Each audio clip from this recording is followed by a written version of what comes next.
화장품 아직도 그냥 버리시나요? 보통 화장품을 3% 정도는 덜 쓰고 버리는 경우가 많다고 합니다. 이렇게 다 안 쓰고 버려지는 화장품만 해도 1년간 2.5톤 이상이 된다고 하는데요.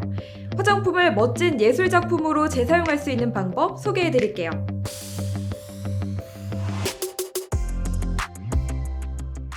화장품의 재료는 석유화학물과 인공색소, 방부제 등이 포함되어 있어 토양과 수질은 물론 해양 생태계에도 치명적이라고 합니다. 하지만 화장품을 다 사용하기 어려웠던 경험이 있으실 겁니다. 유효기간이 있는 화장품은 여러 개 쌓여 버려지는 경우가 많죠. 저만 해도 집에 못 쓰는 화장품, 어울리지 않아서 안 쓰는 화장품들이 꽤 많은데요. 그럴 때마다 이걸 그냥 버리기엔 아까워서 모아두다 보니 안 쓰는 화장품들이 너무 많아지더라고요. 이걸 어떻게 재활용할 수 있을까 고민도 하고 검색도 해봤는데 이렇다 할 아이디어가 없었어요. 근데 물감 대신 화장품으로 그림을 그리는 분이 있더라고요. 독특한 소재와 아름다운 표현으로 주목받는 김미승 작가인데요. 작업 과정은 실제 화장 과정과 비슷합니다. 크라프트지에 밑그림을 그리고 파운데이션이나 비비크림으로 피부색을 칠하고요. 메이크업 베이스, 하이라이터, 쉐이딩, 블러셔로 입체감을 살립니다. 아이라이너, 아이섀도우로 눈매를 살리고 입술은 립스틱으로 채색하죠. 여러 색을 섞어 바르기도 하고 수정해야 할 때는 파운데이션을 살짝 덧바르기도 합니다. 이게 화장을 하는 건지 그림을 그리는 건지 경계 있는 느낌인데 너무 재밌겠더라고요. 최근에 컬러링북도 유행을 했었잖아요. 집에 버려지는 화장품은 있는데 색연필은 없다면 따로 구매할 필요 없이 화장품을 이용해서 그리면 되겠죠? 그럼 그 자체가 정크아트의 한 작품이 되니까요. 상상만 해봤던 것이 실제로 이렇게 멋진 작품이 된다는 걸 눈으로 확인하니까 저도 꼭 시도해보려고요. 화장품뿐만 아니라 재활용품을 활용한 다양한 예술활동은 또 있다고 하는데요. 제5차 전국 폐기물 통계조사에 따르면 국민 1인당 하루에 버리는 쓰레기 양은 929.9g이라고 합니다. 놀랍죠? 중국이 재활용 폐기물 수입을 중단하며 재활용 쓰레기에 대한 문제가 전 세계적인 이슈로 떠오르고 있는데요. 쓰레기를 줄이고 환경을 생각하는 업사이클링, 정크아트 등의 재활용품을 이용한 예술활동을 한번 살펴볼까요? 쓰레기와 예술을 합친 정크아트는 일상의 다양한 폐품을 활용해 작품을 만드는 조형미술 장르인데요. 국내 1호 정크아티스트로 꼽히는 오대호 작가는 충청북도 음성군 정크아트 갤러리에서 폐철과 망치, 산소용접기로 작품을 만들고 있습니다. 그의 작업실은 여느 미술가의 아틀리에와 달리 절단기, 용접기, 프레스 등 중후한 장비들이 갖춰져 있는데요.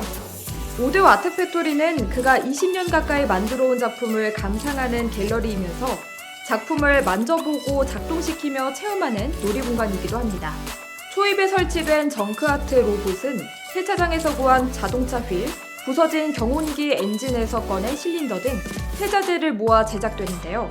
수천만 원대에 거래되는 작품이지만 그는 이곳을 찾는 아이들에게 거리낌 없이 갖고 놀게 해줍니다. 뒷바퀴 축을 옮겨 바퀴가 돌 때마다 말 타는 것처럼 덜컹거리며 굴러가는 자전거가 있는가 하면 나란히 앉아 페달을 밟으면 개처럼 옆으로 가는 자전거도 있습니다. 오 작가는 쓰레기 같은 폐품이 제 손을 거쳐 다시 살아나는 게 신기하고 그런 작품을 아이들이 갖고 노는 게 기쁘다고 말하는데요. 김포시에서도 버려지는 다양한 소재를 활용해 재탄생시킨 작품들을 만날 수 있다고 합니다. 복합 문화공간인 55갤런인데요. 이곳 한켠에는 에런 잭슨 작가의 작품들로 카페가 채워져 있어 아이들과 환경의 소중함에 대해 얘기하고 구경하며 놀기도 좋을 것 같습니다. 2020년 10월 학술지 워너스에 게재된 영국 플라이머스 대학의 이모젠 래퍼 교수팀의 논문에 따르면 에베레스트 해발 8,440m 지점을 포함해 쿵부지방의 총 11곳에서 채취한 눈 표본에서 모두 미세 플라스틱이 검출돼 충격을 주었습니다. 에베레스트의 쓰레기 발생 상황은 심각한데요. 이 중에는 눈에 익은 한국 브랜드의 쓰레기들도 발견됐습니다. 네팔 정부는 2015년부터 강력한 쓰레기 회수 정책을 시행하고 있는데 효과는 크지 않았습니다. 그러다 최근 에베레스트가 위치한 쿤부 지방의 사가르마타 넥스트 센터에서 쓰레기를 활용한 예술작품을 만들 계획이라고 발표했습니다. 폐산소통과 텐트 잔해, 로프, 파손된 사다리, 캔류, 플라스틱 포장재 등 에베레스트와 인근 등산로에서 수거된 쓰레기를 재활용한다고 합니다. 네팔인과 외국인 예술가들이 공동으로 참여해 예술작품 조형물을 만들 계획이며 일부 작품은 현재 작업을 진행 중인데요. 예술작품 외에도 쓰레기로 기념품을 만들어 관광객을 대상으로 판매할 계획이라고 하니 이번 환경보호 작업은 꼭 성공으로 끝나길 기대하겠습니다. 재활용 예술에 대한 관심도는 날이 갈수록 높아질 것으로 보입니다. 쓰레기에 숨결을 불어넣어서 우리의 주변을 쓰레기가 아닌 예술작품으로 채울 수 있다는 것은 참 멋진 일인 것 같죠? 우리도 간단하고 쉬운 것부터 동참한다면 좋을 것 같습니다. 다음 주에는 더 재밌는 이야기로 찾아올게요. 고맙습니다.